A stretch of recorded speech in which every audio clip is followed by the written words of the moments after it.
Развитие. Perspective. Exchange. Territory. Participation. Entwicklung. Conseil de développement. Euradio Nantes vous présente Fréquence citoyenne, l'émission à l'écoute du futur.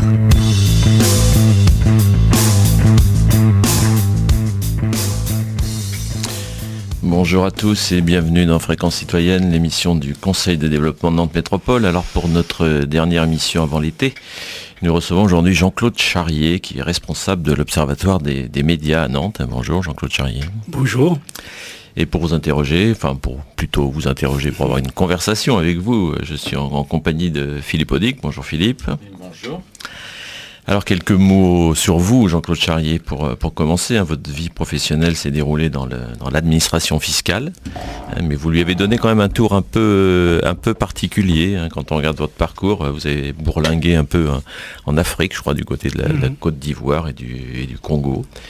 Et puis à l'intérieur de cette maison des impôts, qui est quand même pas un endroit forcément extrêmement gai, en tout cas vu de l'extérieur, vous êtes intéressé aussi à la formation, à la communication, enfin à tout ce qui ouvrait un peu vers l'extérieur. Ça explique sans doute votre goût pour les médias aujourd'hui. Alors, parallèlement à cette activité professionnelle, vous avez une vie citoyenne qui est plutôt riche. Vous avez fait de la politique, plutôt à gauche, je crois, à Paris, et puis aussi à Nantes. Vous avez été élu municipal à Vertou. Je crois que vous avez été leader de l'opposition à Vertou pendant quelques années. Pendant 12 ans. Et vous avez été aussi candidat aux législatives en 88, c'était après la réélection de François Mitterrand, et pour les amateurs, vous aviez fait un score qui était plutôt honorable, vous aviez fait 36% contre une figure locale qui s'appelait Henri Maujoin du Gasset, pour ceux qui se souviennent de cette époque de la vie politique locale. Alors vous avez aussi... Pour l'anecdote, son oncle avait recruté mon père comme ouvrier agricole. Oui. Et c'est comme ça que mon père est venu dans la région. D'accord, oui, comme quoi, il y a une justice. Vous avez aussi une vie associative importante, notamment au sein d'associations sportives, d'amicales laïques, de diverses associations locales. Vous êtes aussi blogueur, vous avez un blog qui s'appelle Polémique Victor, que vous avez créé, que vous alimentez avec un ton qui est plutôt original. Et puis depuis quelques années, c'est la raison de votre invitation, vous avez pris en main, dans le cadre de l'Université de Nantes, l'Observatoire des médias. Alors on pourrait vous définir un peu comme une espèce de prototype de citoyen engagé, mais c'est une formule qui est assez usitée.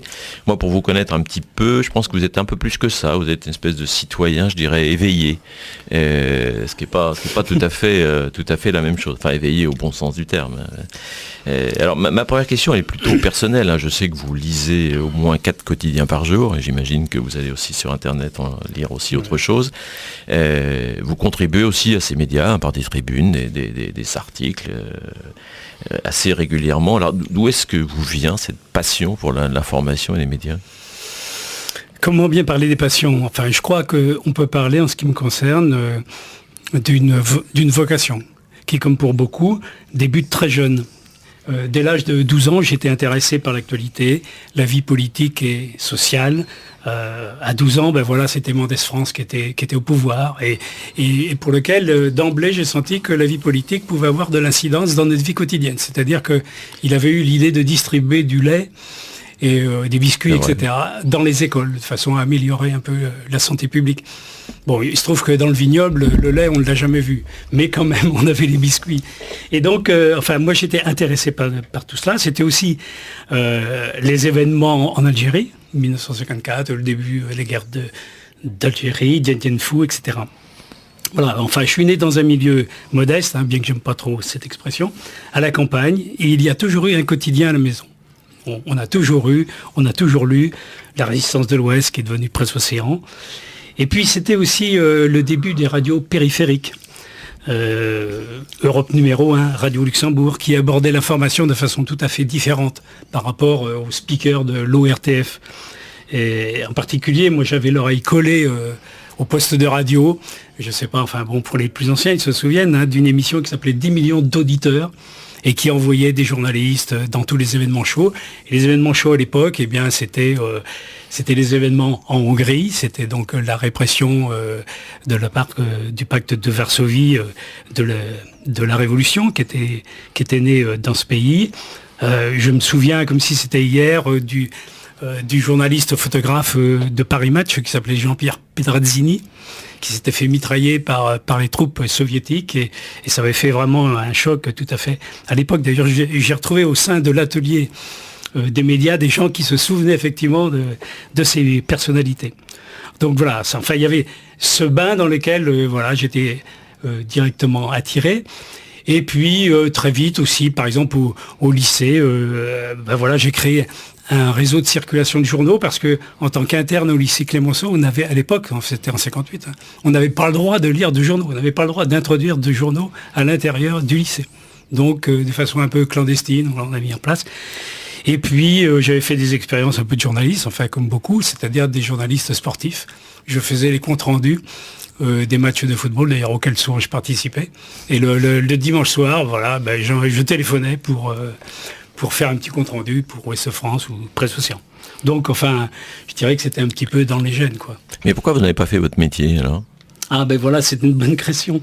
Moi je m'y voyais bien évidemment. Hein. Bon, j'avais pris d'ailleurs des contacts avec les écoles de journalisme à l'époque. Hein. C'était l'école de Lille, c'était le centre de formation des journalistes à Paris. Et puis je souhaitais en même temps faire des études supérieures. Mais bon, on n'avait pas de ressources. Hein. On était loin de tout, pas de relations, etc. Et voilà, bon, ça a été un défi que j'ai pas pu relever à l'époque, hein, c'était trop compliqué. Je dirais même que mon orientation professionnelle, je la dois au concierge du lycée Clémenceau. À l'époque, il n'y avait pas des conseillers d'orientation, mais c'est lui qui avait alerté un jour ma mère en disant « Mais vous savez, on peut faire des études supérieures parce que l'administration recrute, paye les études supérieures pendant 4 ans hein, pour faire une licence, et puis en même temps l'école nationale des impôts. » Et donc, c'était effectivement une porte ouverte qui réglait les problèmes matériels et puis qui donnait aussi effectivement cette formation supérieure. Donc voilà, je me suis engagé dans cette vie, mais évidemment, il y avait une contrepartie. Il fallait signer un contrat de 8 ans. Enfin bon, c'était en quelque sorte le fil à la patte.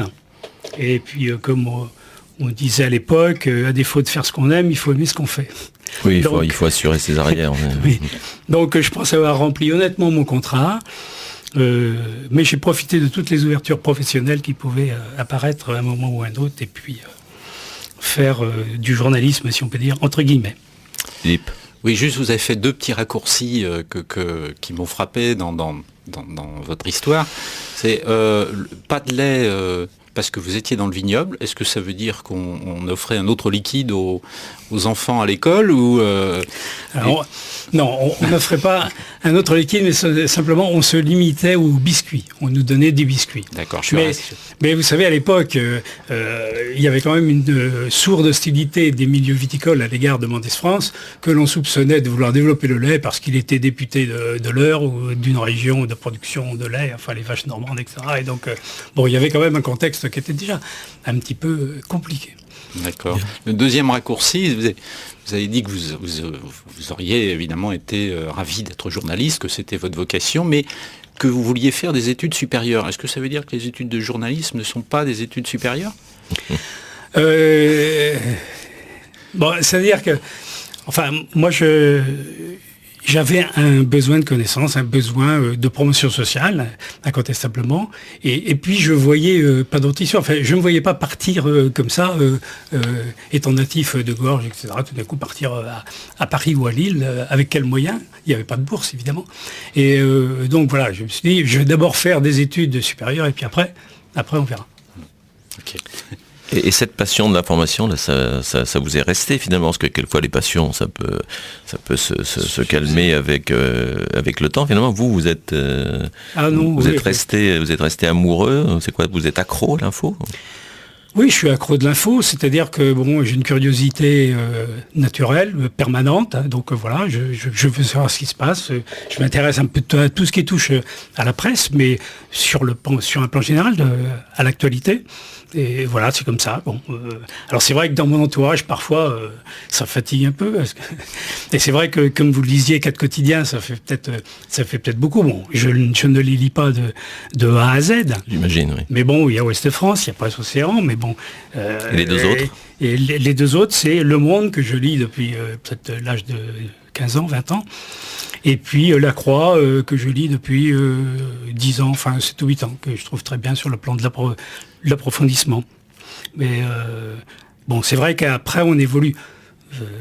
Il y a une sélection qui se fait un petit peu en fonction de la pile de journaux, sinon on y passe son temps, hein, c'est chronophage.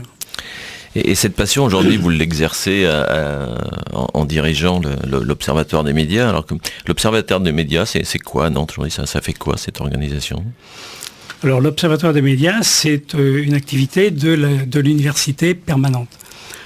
Ça a été mis en place en 2002 par Jean Amiot d'Inville, avec deux structures. Une structure qui était l'atelier des médias, qui était un petit groupe de travail, avec des gens qui voulaient approfondir les pratiques journalistiques, recevoir des invités locaux, etc. Et puis des conférences, enfin moi ce que j'appellerais peut-être davantage une sorte de forum, où des personnalités du monde de l'information, des médias, viennent parler de leur métier, viennent parler des analyses qu'ils ont faites sur ces sujets-là.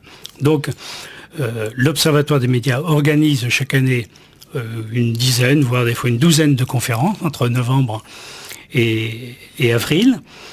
Donc, ces conférences ont lieu au CCO. Alors, comment on compose le programme ? Comment je compose le programme ?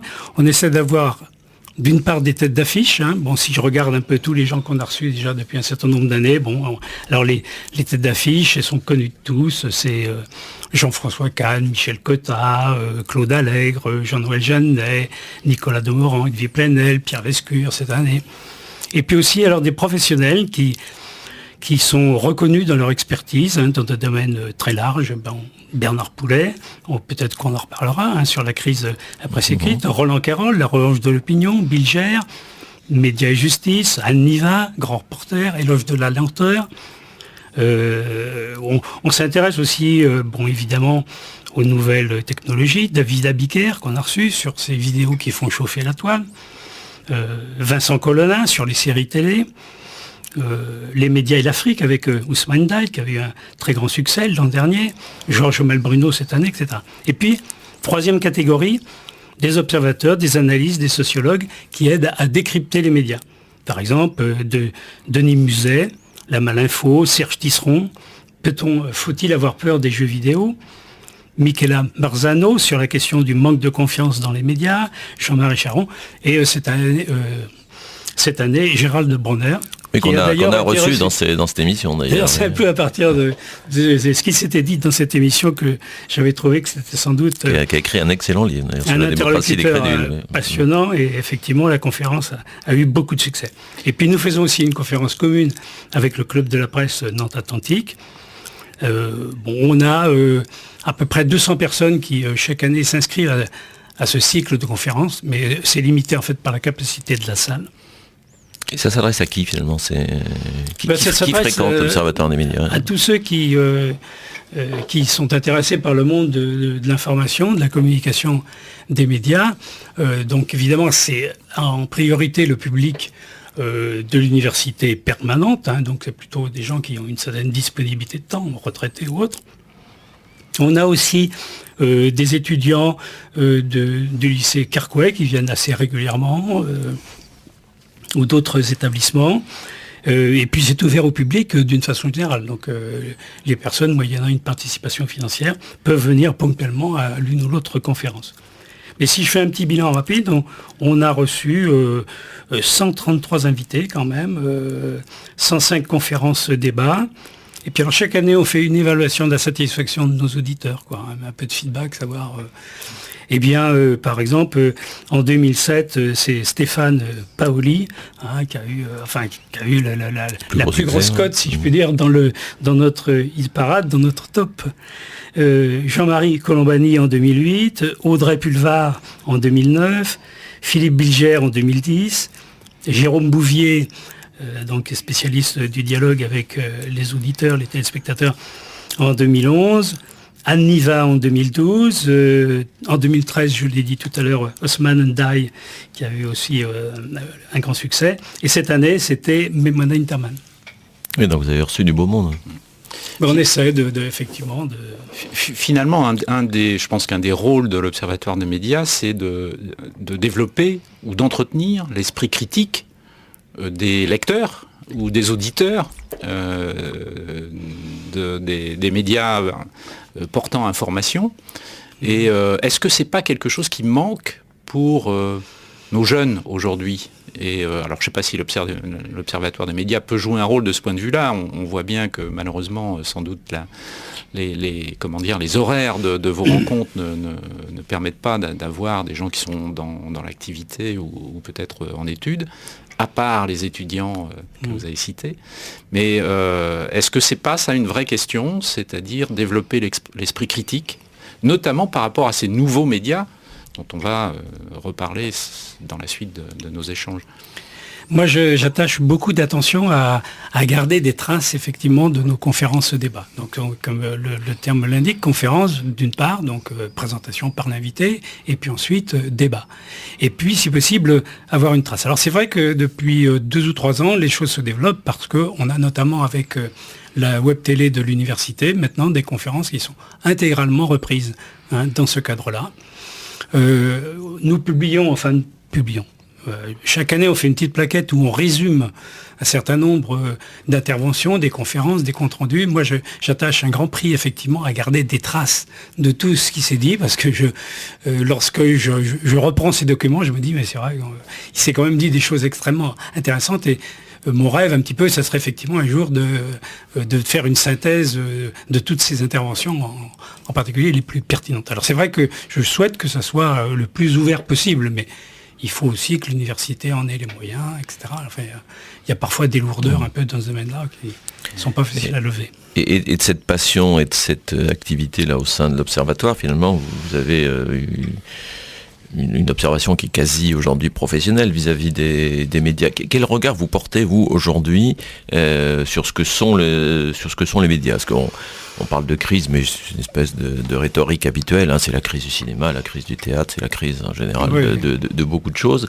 Mais est-ce qu'il y a une crise des médias ou une évolution, un changement ? Comment quelle perception vous avez de ce qui est en train de changer dans le monde des médias aujourd'hui ? Moi, j'utiliserais peut-être pas trop le terme de crise. J'ai plutôt le sentiment d'une grande période de bouleversement. Voilà, il y a des bouleversements, c'est évident. Des secteurs traditionnels sont en crise. C'est le cas de la presse écrite. Tout le monde enterre la presse écrite à plus ou moins long terme. Enfin, moi, je suis un peu plus réservé là-dessus. Mais bon, on a une presse écrite qui est trop coûteuse à fabriquer, à produire, à distribuer, puis à acheter aussi par les lecteurs. Donc là, il faut des solutions alternatives, mais déjà les journaux commencent à les trouver. Enfin bon, il y a un transfert incontestable du lecteur papier vers le lecteur Internet. Donc il y a des évolutions qui se font, une adaptation en quelque sorte. Bon, la radio, la télévision, à mon avis, gardent un impact fort et sont peut-être moins... Enfin, même si les évolutions de comportement aussi évoluent. La télévision, aujourd'hui, pour un certain nombre de gens, on ne la regarde pas tout à fait de la même façon. On ne regarde plus de la même manière. Aujourd'hui, on regarde souvent la demande plus que sur des horaires réguliers. Exactement. Donc, d'ailleurs, moi, je voudrais qu'il y ait une conférence sur ce thème-là. Comment regarde-t-on Enfin, on avait à la fois les gens qui ne regardent jamais la télévision en disant comment vivent ces gens-là, mais aussi aujourd'hui les nouveaux comportements à l'égard de la télévision. C'est-à-dire que voilà, la télévision du lendemain, la VOD, tout ça effectivement constitue des changements. Bon, voilà, ça fait partie des bouleversements. Bon, autre bouleversement, c'est évidemment la multiplication des sources d'information et diffusion multi-support immédiate, l'info en continu. Ça a beaucoup de conséquences sur la production de l'information. Mais est-ce que ça veut dire qu'il y a une demande d'information ? Est-ce que la demande d'information, elle a augmenté ou finalement elle est un peu toujours la même ? On lit le journal pour savoir ce qui se passe à la fois autour de soi et un peu au-delà. Est-ce qu'il y a quelque chose en plus aujourd'hui ? Moi je crois en tous les cas qu'elle n'est pas en baisse. Je pense qu'elle est plutôt en augmentation. Mais après, le champ est tellement vaste, il faut savoir quelle information, etc. Parce que c'est tellement dispersé que... Bon, mais globalement, il y a quand même effectivement, je pense, une demande d'information en augmentation.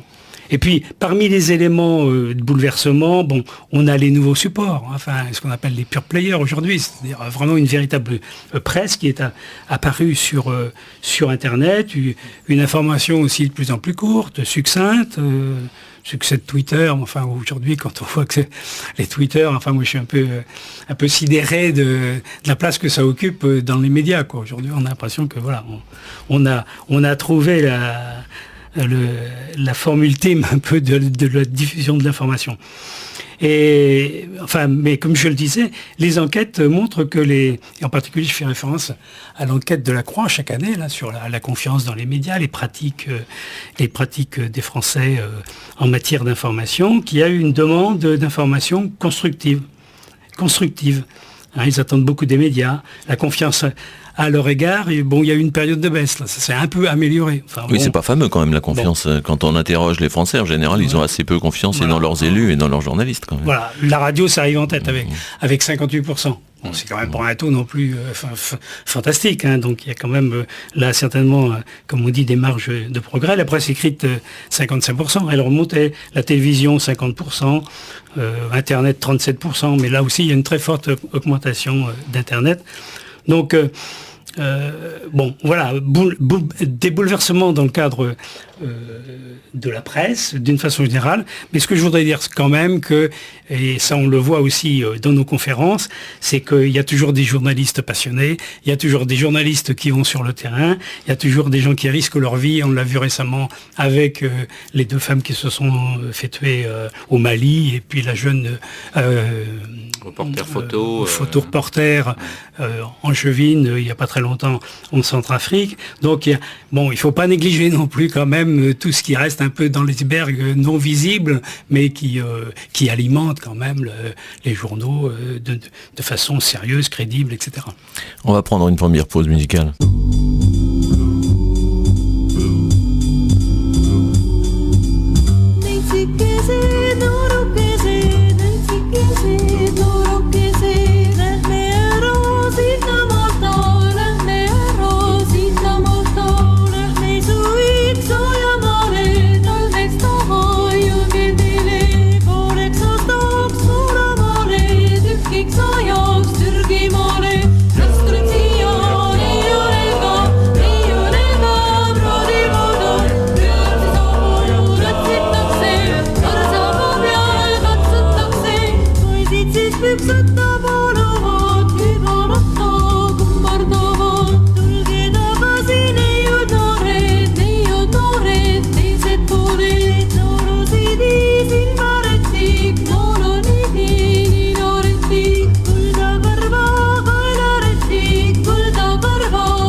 Fréquence citoyenne. Oui, Jean-Claude Charrier, donc vous nous avez fait un panorama un peu global de la situation au niveau national, on va dire. Et si on parle de la situation locale, au niveau de la presse écrite, de la radio, de la télévision, quel est votre regard sur la situation de nos organes de presse ou de nos médias ? Je dirais qu'à Nantes, on a la chance d'avoir une presse écrite avec 2 journaux, ce qui est quand même un privilège dans beaucoup de régions de France, sans parler des journaux gratuits, évidemment, qui, dit-on, sont en baisse. Mais enfin, bon. Ce sont 2 journaux qui ont une ligne éditoriale différente, plutôt institutionnelle, je dirais, du côté de Ouest France, mais qui est très complet. Mais plus vers l'enquête, le fait divers du côté de Presse Océan. Bon, moi de famille, on était des lecteurs de la Résistance de l'Ouest, de Presse Océan, et donc tu vois un petit faible pour Presse Océan, qui est quand même le journal nantais, mais bon, évidemment, si on ne lit qu'un seul journal, il vaut mieux lire Ouest France, parce qu'effectivement, on aura beaucoup plus d'informations sur le plan international, national, etc. Et alors, il y a une diversité des radios pour toutes les tranches d'âge. Moi, j'habite à Vertou, un peu excentré. Il y a des radios nantaises là que j'ai de la peine à capter. Je suis désolé, mais bon, c'est comme ça. Et puis, on voit ça au niveau de l'atelier des médias, quand même une multitude, un bouillonnement incroyable de publications dans le domaine culturel, etc. Enfin bon, qui pour certaines sont peut-être éphémères. y a peut-être beaucoup de naissances, beaucoup de décès, mais ça indique quand même un niveau de créativité assez élevé, enfin important. Alors peut-être en complément, il y a un petit mot sur la télévision locale, donc je pense aux deux chaînes en quelque sorte qui s'intéressent au local, c'est-à-dire Télé Nantes et puis France 3. Et puis également, est-ce que vous avez un regard sur la presse municipale, des collectivités locales? Est-ce que c'est de la presse? Ouais, est-ce que c'est de la presse? Est-ce que ça joue un rôle dans le paysage local? Est-ce que ça perturbe les autres organes de presse? C'est incontestablement de l'information. Bon, et puis, dans la mesure où on cherche de l'information plutôt optimiste, on peut dire que toute la presse des collectivités, effectivement, c'est plutôt, plutôt de la presse optimiste. On ne fait pas dans le pessimiste, on ne fait pas l'arbre qui tombe et puis sans écouter les autres qui poussent, les arbres qui poussent autour. Non, la Pravda, c'était aussi de l'information. C'était aussi de l'information. C'est vrai que quand on voit les tirages, enfin, on ne m'enlève pas de l'idée que c'est quand même une presse qu'on regarde un peu en diagonale, quoi. Enfin, qu'on le regarde rapidement, sauf si on a un sujet particulièrement intéressant. Moi, ce qui m'intéresse aussi, c'est de regarder ce que dit l'opposition, parce que c'est un petit peu le contrepoint dans ces différents journaux. Sur Télé Nantes, moi, je trouve qu'il y a eu des initiatives tout à fait intéressantes, notamment au moment de la campagne électorale. Enfin, il y a eu un travail tout à fait intéressant. Je pense que dès lors qu'il y a des débats, enfin moi je suis amateur de débats, mais enfin des débats si possible sereins, dans un bon climat, je pense que la télévision locale peut jouer ce rôle-là. Donc France 3 couvre très bien aussi l'actualité locale, mais c'est vrai qu'on ne peut pas non plus être toujours devant son écran. Mais ça le mérite d'exister, et puis je pense qu'il y a certainement encore là aussi des possibilités de développement et d'amélioration. Mais ces deux quotidiens locaux, là, vous avez cité Ouest France et Presso, sont aussi en situation difficile. Enfin, voient leur lectorat aujourd'hui quand même en baisse, et sont pas forcément dans une période euphorique, quoi. Ils ne sont pas dans une période euphorique. Il n'y a pas très longtemps, Ouest France a publié les diffusions 2013 de tous les quotidiens de France et de Navarre. Alors effectivement, les chiffres de Ouest France sont quand même nettement au-dessus de tout le monde, mais on n'indiquait pas que par rapport à l'an dernier, on était en baisse de 2, et quelques %, que si on regarde à 4 ou 5 ans, c'était encore beaucoup plus. Donc, il y a incontestablement une baisse de la diffusion de la presse écrite. Cela étant, et aussi ils mettent en place des moyens. Ils ont aujourd'hui des éditions de Ouest France sur Internet qui veulent conquérir un nouveau public qui ne soit pas uniquement un public de l'Ouest, etc. Il faut voir si... Enfin, il y a besoin d'éléments de renouvellement, de s'adapter aux nouveaux supports, au public nouveau, aux jeunes, etc. Peut-être que c'est une descente en pente douce là pour tous les quotidiens écrits. Et puis voilà, peut-être que dans 10 ans, 20 ans... Mais est-ce que ce que vous appelez l'adaptation à la demande, c'est pas aussi une espèce de mode d'uniformisation des médias? Parce que dans leur approche de l'information, vous avez dit tout à l'heure que vous êtes lecteur de La Croix. La Croix occupe un créneau assez particulier. Enfin, je mets de côté l'aspect confessionnel, mais quand on regarde, par exemple, si on va l'après-midi sur Internet, quand on regarde la une de tous les quotidiens, en général, tout le monde est sur les mêmes sujets. Et si on va sur le site de La Croix, c'est le seul qui a une une, mais alors qui a rigoureusement rien à voir avec les autres, et qui a un mode d'approche qui est complètement différent ou distancié. Alors, est-ce que ça leur donne du lectorat en plus? Je suis pas sûr, mais est-ce que les autres finalement sont pas en train de s'uniformiser? Moi, je pense que c'est dans cette voie l'avenir de la presse, enfin une presse de réflexion, d'analyse. On prend du recul, on prend des sujets. Je dirais que les unes de La Croix, c'est souvent un peu des unes de magazines, en fait. C'est-à-dire qu'il y a un sujet et puis on l'approfondit. Il ne colle pas forcément à l'actualité du jour, mais quelle importance. Je veux dire, aujourd'hui, l'actualité du jour, on l'a par de multiples voies, et donc ça n'est pas c'est pas la peine d'en rajouter de ce point de vue-là. Ce qui est significatif, quand on est abonné à La Croix, on reçoit le vendredi l'édition du vendredi et l'édition l'édition du samedi. Donc je veux dire, c'est bon, voilà, il peut se passer des événements comme ça dans le week-end. Ils ne visent pas à couvrir cette actualité-là. Donc, mais moi je trouve que, surtout aussi dans la présentation, les angles, etc., la façon dont visuellement les choses sont présentées, je trouve que c'est vraiment très bien fait. Et puis, peut-être sur une certaine distance, enfin sans être de parti pris systématique, enfin même si évidemment les valeurs de la croix sont connues.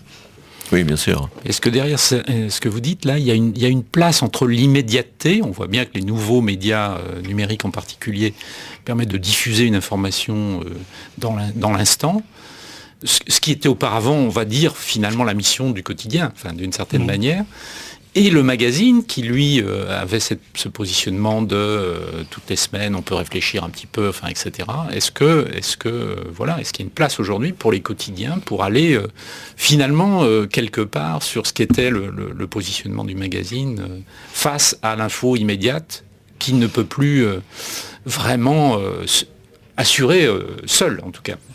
Oui, moi je crois qu'il faut que les quotidiens se saisissent de dossiers, qu'ils les traitent à fond et qu'ils occupent une place effectivement que les magazines n'occupent plus tellement. Aujourd'hui, on voit bien que les hebdos, les magazines, ils sont complètement à court, d'imagination. Hein. Enfin, on en a un petit peu marre de l'immobilier, c'est plus le salaire des cadres, c'est autre chose. Mais enfin, il y a l'actualité d'été aussi. C'est les villes où il fait bon vivre, etc. Pourquoi vous avez raison d'être là, etc. Enfin bon, donc et ils ne se saisissent plus tellement parce qu'ils pensent que sans doute que ça ne correspond pas aux besoins de leurs lecteurs, mais des sujets de fond, qui animent la société. Bon, moi j'écoute aussi les matinales de France Culture. Bon, ce matin c'était sur la fin de vie. Bon, je veux dire, et là on a des gens qui ont le temps d'exprimer des points de vue, etc. C'est pas des choses à l'emporte-pièce, mais quand même ce qui alimente la vie de la société, la réflexion, c'est quand même quand on essaie de débroussailler des dossiers aussi complexes. Mais pour prolonger la question de Philippe, est-ce que la périodicité, ça a encore un sens à l'heure d'Internet? Puisque vous citiez par exemple les magazines, tous les magazines aujourd'hui ont des sites Internet avec de l'info en continu, donc ils sont devenus plus que des quotidiens. Et est-ce que ça a encore un sens de lire un quotidien? Parce qu'en fait on lit dans son quotidien ce qu'on sait déjà depuis la veille, on cherche quoi? Enfin, est-ce que la périodicité fonctionne encore? Elle fonctionne. Moi d'ailleurs j'ai fait des suggestions à ce niveau-là quand on parlait de la crise de la presse écrite, parce que j'ai toujours été un peu scandalisé sur le fait qu'on considérait un quotidien comme un produit périssable dont il fallait se débarrasser dans les 24 heures. Si vous essayez d'acheter un journal le lendemain de son édition, c'est quasiment impossible. C'est incroyable, c'est pire que le poisson frais. Hein. Il faut que d'ailleurs, je pense que les kiosquiers, les marchands de journaux, ils consacrent plus de temps à s'occuper des invendus que de la vente proprement dite. Donc, les journaux sont chers. Hein. Et moi, je me suis toujours dit, pourquoi est-ce qu'un quotidien, notamment pour les jeunes, pour les gens qui n'ont pas de ressources, etc., ne puisse pas être vendu le lendemain ou le surlendemain à moitié prix et donc continuer sa vie de source d'information. Bon, c'est vrai que de ce point de vue-là, l'échéance quotidienne, aujourd'hui elle s'atténue. On voit bien d'ailleurs aussi dans les quotidiens, de plus en plus, ils ont le lundi une thématique, le mardi une autre, etc. Ouest France fait des abonnements de fin de semaine, donc c'est un lien qui se distend. Mais imaginez que du jour au lendemain, il n'y a plus du tout de journaux, tout d'un coup il n'y a plus rien là, il n'y a pas de journaux qui paraît ce matin, ni demain. Enfin moi c'est comme les périodes de grève, je suis en état de manque et peut-être que je ne suis pas le seul. Allez-y Philippe. Oui, quand on parle d'information aujourd'hui, on parle évidemment beaucoup de la révolution numérique et des bouleversements dans la manière de fabriquer et d'accéder à l'information. Donc de votre point de vue, que change Internet sur ce plan-là pour ceux qui fabriquent l'information et pour ceux qui la consomment? Pour ceux qui fabriquent l'information, c'est une mise en cause incontestable de leur pratique. C'est-à-dire que le journaliste perd une partie de son autorité. Hein, il n'est plus le seul à raconter le monde. Donc il n'a plus le privilège de l'ordre du jour, de l'actualité. Donc effectivement, c'est quand même ça, c'est une mise en cause incontestable. On passe d'une diffusion de l'information verticale, hein, donc les journaux, les journalistes, le public, et là, en fait, une diffusion de l'information horizontale, où effectivement, il y a l'information qui circule, et puis il y a de plus en plus d'intervenants. C'est-à-dire que les internautes, ils mettent leur grain de sel. Je pense d'ailleurs que pour les journalistes, au début, ça a été une drôle de mise en cause, parce que sortir un papier sur Internet et aussitôt avoir la réaction de gens qui disent mais qu'est-ce que c'est que ces conneries, je suis pas d'accord, etc. Enfin bon, vraiment parfois aussi d'une façon un peu agressive, une mise en cause de ce qui était écrit, ça a été, je pense, extrêmement difficile quoi pour les journalistes. Mais bon voilà, c'est comme ça aujourd'hui. Il faut aussi qu'ils s'adaptent, et peut-être que ça doit renforcer les journalistes sur le b.a.-ba en quelque sorte de leur métier, quoi. La recherche de l'information vraie, la vérification, la hiérarchisation. Et puis, il faudra toujours, si on peut dire que à l'éternelle question qui, quoi, quand, se produisent les événements, il y a quand même toujours la question après du comment et du pourquoi. Et le comment et le pourquoi, moi, je crois que c'est quand même les journalistes professionnels qui sont les mieux à même de répondre à ces questions-là. Et ça demande du recul, ça demande... Vous êtes vous-même lecteur des pure players, là, de Rue 89, de Slate, d'Atlantico, de Huffington Post, etc. Enfin, ils se sont multipliés ces derniers temps. Oui, enfin, je pense que je dois faire comme beaucoup. Je reçois énormément sur ma boîte mail ces pure players. Bon, je les feuillette en quelque sorte. Encore que, comme usager, moi je trouve que, Internet, c'est très bien, etc. Mais il y a une façon de lire l'information qui est une information en colonne, en quelque sorte, quoi. C'est-à-dire qu'on vous met d'emblée un titre, et puis ensuite vous allez faire des filets. Je dirais c'est comme dans un restaurant, quoi. Vous avez le menu, mais vous n'avez pas l'ensemble de la carte. Je considère, moi, dans un journal, on a l'ensemble de la carte. Tandis que, sur les pure players, etc., il y a ce défilé. Mais je regarde s'il y a un article qui m'intéresse. Ce qui m'intéresse beaucoup, c'est la possibilité, quand même, en très peu de temps, de connaître diverses opinions. Vous pouvez passer de Mediapart à Atlantico, à Slate, Huffington Post, à Causeur, etc. Donc, il y a quand même un accès à une diversité d'informations, alors là, qui est de l'information faite par des professionnels, qui me paraît, moi, tout à fait intéressante. Question personnelle, vous avez dit que vous lisiez beaucoup de quotidiens, mais aujourd'hui, vous les lisez sur papier ou sur tablette? Non, je les lis sur papier. Vous les lisez encore sur papier, parce qu'on voit que c'est une évolution qui est en train d'aller très très vite, y compris sur des gens plus âgés. Non, mais oui, c'est vrai que je suis pas quand même un poussin de la dernière couvée, là. Donc, je suis fidèle au papier, j'aime bien le papier. Je trouve que... Enfin, c'est comme les livres aussi, grosso modo. Hein, donc, il y a un contact physique. J'aime bien...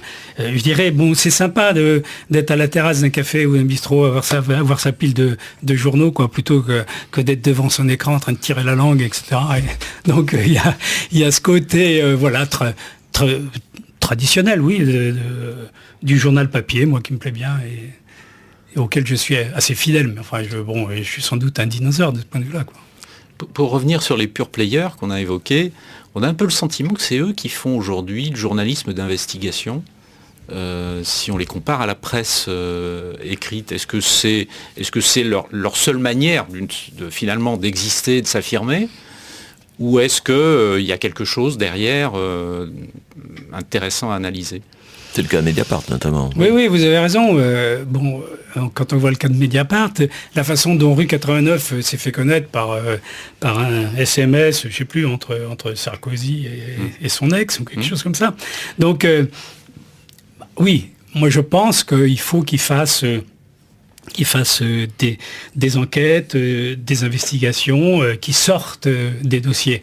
Alors après, on peut débattre aussi, hein, qu'est-ce qu'on appelle sortir un dossier, etc. Est-ce que c'est simplement récupérer auprès d'un avocat ou auprès d'un juge un dossier? Oui, ça a le mérite d'exister, il faut savoir après les limites à respecter. Mais il y a aussi d'autres enquêteurs. Il y a quand même, je pense, à l'affaire Clearstream, bon, quelqu'un comme Denis Robert, bon, il y a quand même encore des gens qui font des grandes investigations. Qui a beaucoup souffert d'ailleurs, lui. Oui, pour bon, avoir fait l'investigation. des gens comme Pierre Péan, qu'on a reçu aussi. Bon, il y a des gens qui... Bon. Mais d'ailleurs, aujourd'hui, ces gens-là, ils s'expriment à la limite presque plus dans des livres, Oui, en éditant ouais. des bouquins. Qu'en étant journaliste, et d'ailleurs eux-mêmes les grands reporters, enfin les grands reporters ou les journalistes d'investigation, etc. Bon, ils répartissent un peu leurs produits entre le périodique et puis voilà, le pure player éventuellement. Et ils sortent un journal après, enfin un bouquin. Pardon. Vous avez évoqué tout à l'heure Bernard Poulet, que vous l'avez même invité, je pense, à l'Observatoire des médias, qui a sorti un livre il y a quelques années, qui a fait un peu de bruit quand même, qui lui annonce la fin des journaux. Finalement, il est peut-être plus... Je ne sais pas si c'est de l'optimisme ou du pessimisme d'ailleurs, parce que peut-être que le support importe peu, ce qui compte c'est le texte, enfin c'est comme pour le livre, mais cette fin des journaux, elle est... En tout cas, dans leur forme actuelle, elle est possible à court terme. Mais déjà, aujourd'hui, la forme des journaux, elle est évolutive. Parce que si on englobe l'ensemble des productions d'un journal, bon, bah, effectivement, il y a l'édition papier, mais il y a Internet, il y a les autres supports. Enfin bon, ils ont des moyens de diffusion aujourd'hui qui sont diversifiés. Hein, on parle de marques, etc. Donc, il y a une évolution.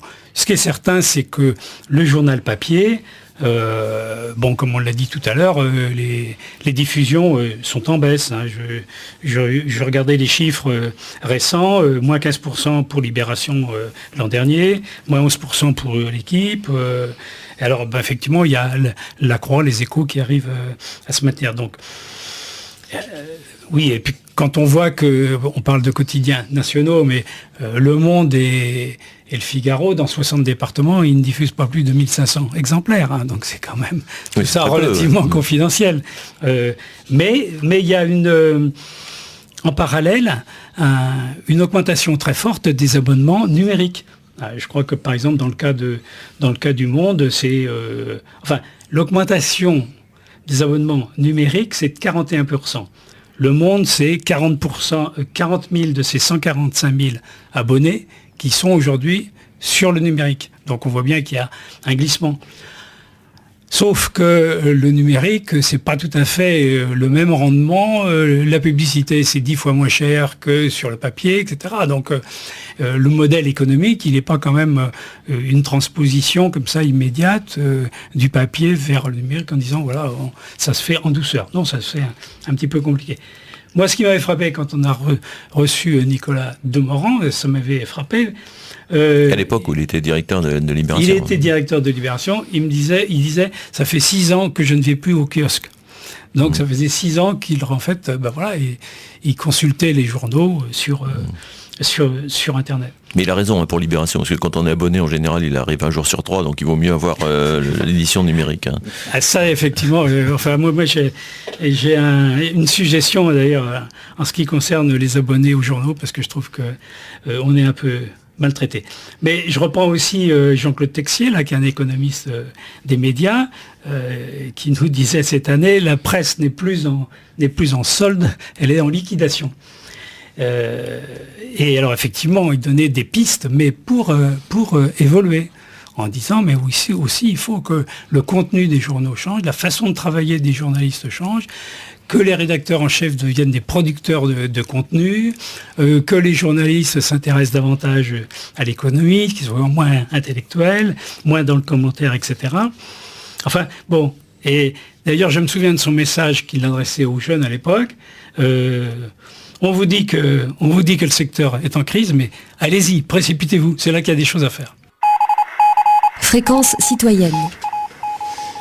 Oui, Jean-Claude Charrier, les médias et l'information, c'est pas uniquement une question de produire de l'information et de consommateurs d'information, c'est aussi un enjeu démocratique. Comment qualifier le statut de l'information dans le monde qui vient ? Est-ce que ça devient une affaire du marché ? Ou au contraire, est-ce que ça doit rester ou être vraiment un service public ? Je pense que l'on est dans un système, comme on dirait en matière d'économie mixte, hein, puisque on a un système que je considère personnellement comme relativement équilibré, entre le public et le privé. Mais en France, le système d'aide publique est quand même très important. Bon, enfin, les journaux sont tous sous tente oxygène, hein, donc largement subventionnés. La question des aides publiques est souvent en débat. Moi, je pense qu'elle a des effets pervers. Et en tant que lecteur et abonné de nombreux quotidiens, j'avais émis en son temps l'idée qu'il fallait faire participer davantage les lecteurs. Et en particulier, considérant que l'abonnement à un quotidien, c'était une sorte d'engagement pour la vie démocratique d'un pays, qui valait bien l'engagement d'un militant dans un parti politique, qui a droit, lui, à une déduction fiscale de ses cotisations.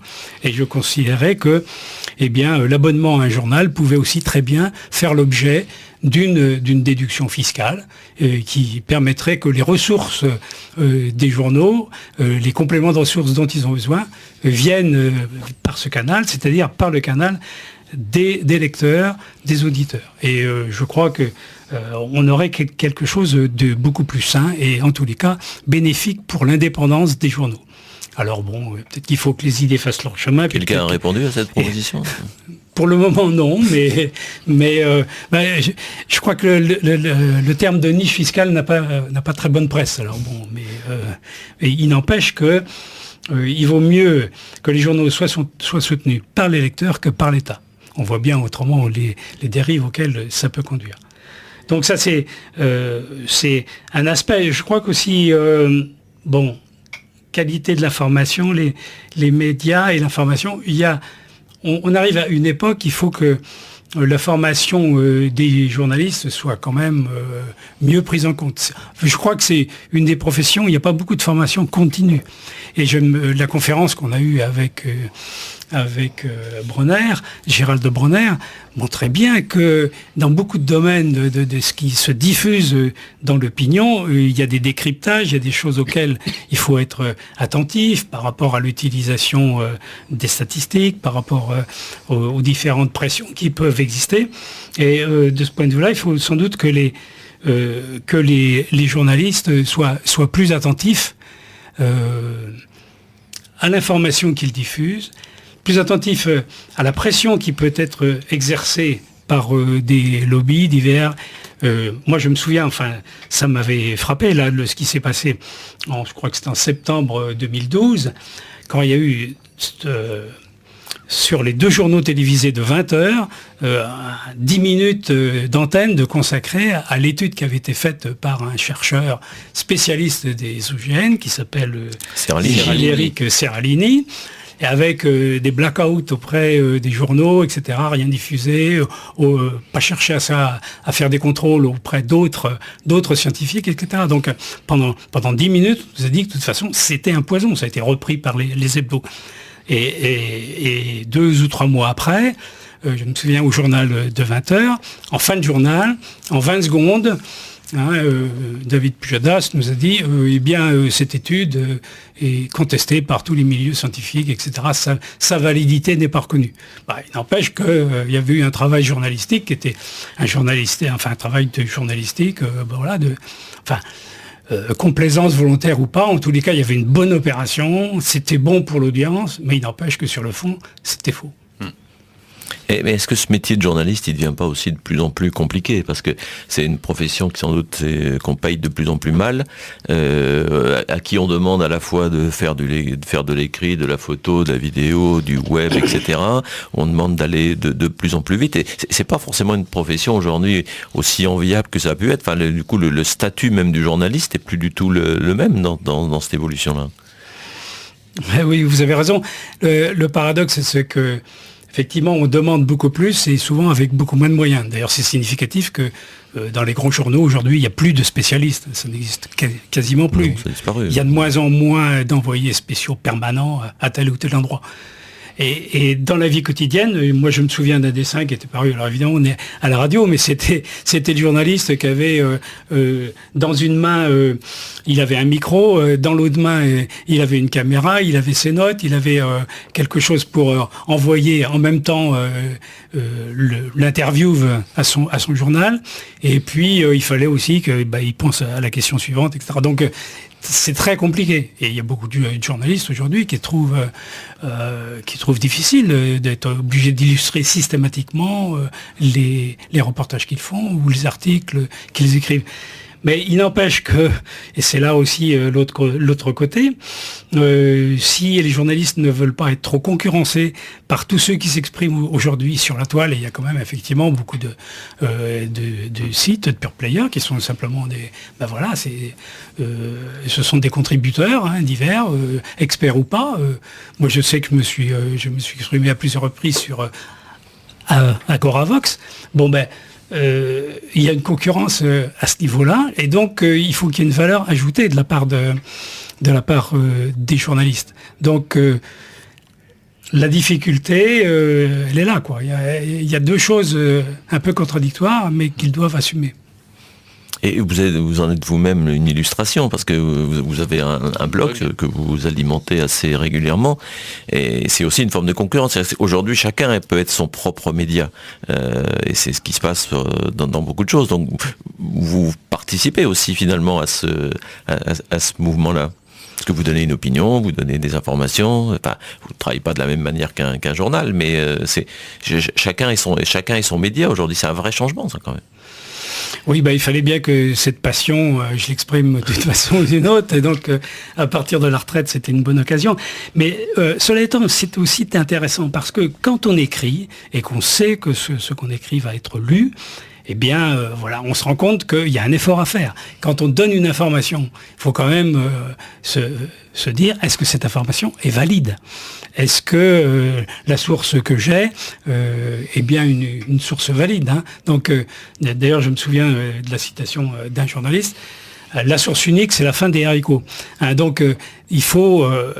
c'est donc un travail quand même qui est un travail de journalistes. Cela étant, c'est vrai qu'on n'a pas du tout les mêmes contraintes. Et qu'aujourd'hui, les journalistes, avec les contraintes de productivité, d'extension de compétences, enfin de polyvalence, sont soumis à un régime différent. Mais nous aussi, blogueurs ou autres, on apporte des informations sur un marché qui est peut-être un petit peu saturé, mais après chacun peut y retrouver en fonction de ses goûts, en fonction de ses centres d'intérêt, des choses qui l'intéressent. Est-ce que vous avez une appréciation, par exemple, sur le projet qui est développé aujourd'hui par Libération ? On ne va pas faire forcément de la pub pour le journal, on en a déjà parlé 2 fois, mais donc, on sait que c'est un journal qui va pas très bien, qui perd des lecteurs, qui a des difficultés économiques, et le projet qui d'ailleurs n'a pas l'air de faire beaucoup plaisir aux journalistes, qui est un projet de développer une marque Libération, à partir de laquelle on aurait à la fois des espaces de restauration, on peut peut-être même avoir un club de forme, et du coup l'aspect information devient un élément de la marque Libération. Est-ce que ça, c'est une évolution possible pour les journaux ? Moi, je crois que c'est effectivement une évolution possible. Je me souviens de Michel Cotta qui nous avait dit l'avenir de la presse, c'est de développer la marque du journal, du quotidien ou du magazine. Et après tout, on le voit déjà. On cite le cas de Libération. Ouais.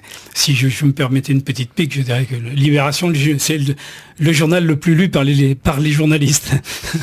Donc, mais c'est vrai que de développer cet aspect manifestation, organisation de conférences, le Nouvel Obs fait ça également. Donc il a, avec des conférences, on en a eu à Nantes, je ne sais pas si on en aura encore une autre cette année.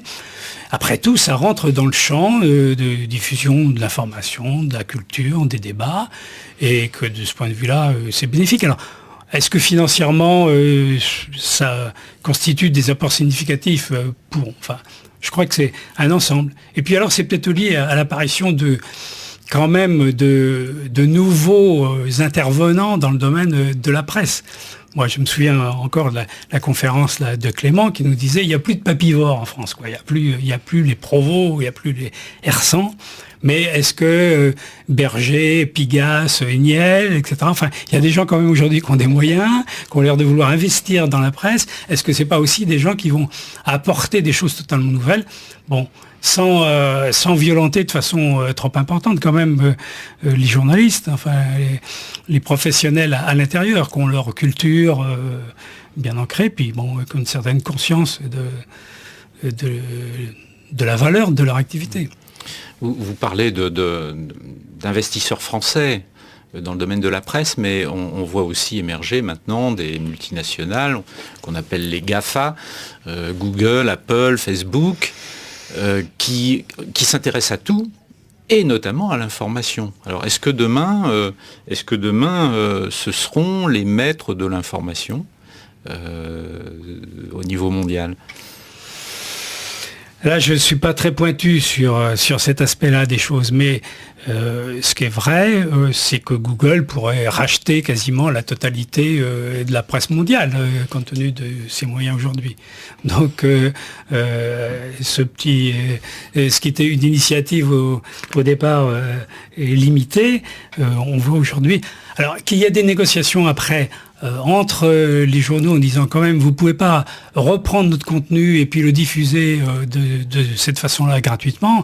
Il faut arriver à faire en sorte que le produit information, produit par une marque, produit par un journal, etc., puisse être reconnu et valorisé exactement à un bon niveau.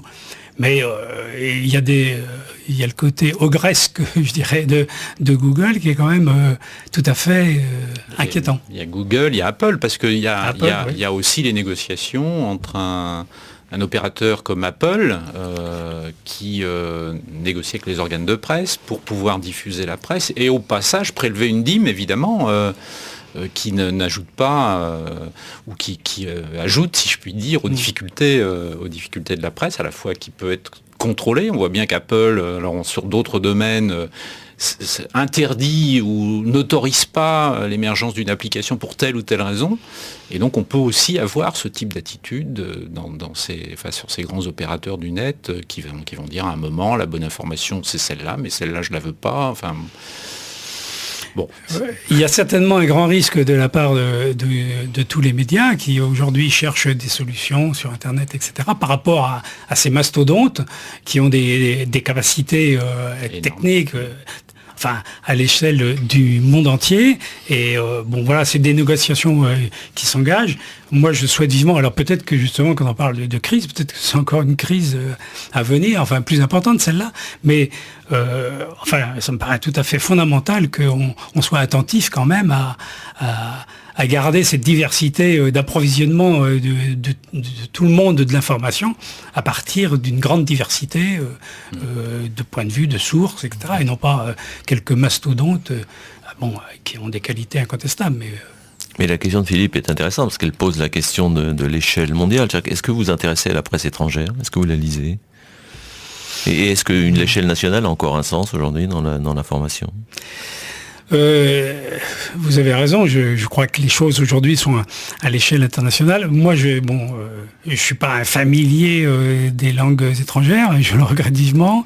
Je lis assez peu, effectivement, la presse étrangère, mais le bain est quand même mondial aujourd'hui. Mais je suis aussi convaincu qu'il y a quand même beaucoup de gens qui restent sur un échelon national.